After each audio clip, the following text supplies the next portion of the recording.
тимҳои ҷавонони то 20 солаи Тоҷикистону Сурия дар доираи омодагӣ ба марҳилаи ниҳоии чемпионати Осиё 2023 миёни бозингарони то 20 сола бозии аввали санҷишии худро доир намуданд. Пеш аз оғози бозӣ футболбозони дастаҳои мунтахаби Тоҷикистону Сурия ба хотири қурбониёни офатҳои табиӣ вилояти Мухтори Кӯҳистони Бадахшони Тоҷикистон ва онҳое ки бар асари заминларзаҳо дар Сурияву Туркия ҷон бохтанд, дақиқаи хомӯширо риоя карданд.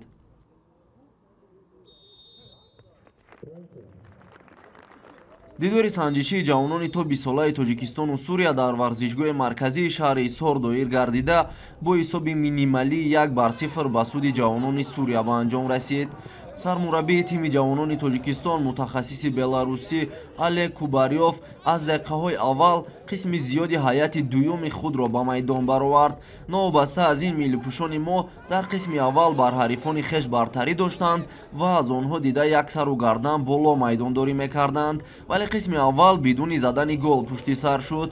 дар қисми дуюм меҳмонон бартарӣ доштанд. он чанд ҳолате ки суриягиҳо дар назди дарвозаи футболбозони мо созмон медоданд, Сафармат Ғаффоров дарвозабони мунтахаби ҷавонони кишвар бо маҳорати воло онҳоро бартараф мекард. ба ғайри як ҳолат ки ҷавонони Сурия дар дақиқаи 93 ба миён оварданд ва голи ягонаи вохӯриро заданд. муаллифи зарбаи нишонрас Муҳаммад Асад гардид.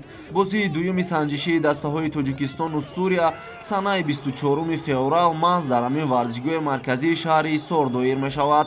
лозим ба ёдоварист ки бозиҳои мазкур марҳилаи охирини омодагии дастаҳо ба марҳилаи ниҳоии чемпионати Осиё 2023 миёни ҷавонони то 20 сола дониста мешавад. чемпионати Осиё миёни ҷавонони то 20 сола аз санаи 1 март дар шаҳри Тошканди ҷумҳурии Ӯзбекистон оғоз гардида, миллипӯшони тоҷик дар гурӯҳи С бо ҳамтоёни худ аз Кореяи Ҷанубӣ, Урдун ва Умон бозӣ мекунанд.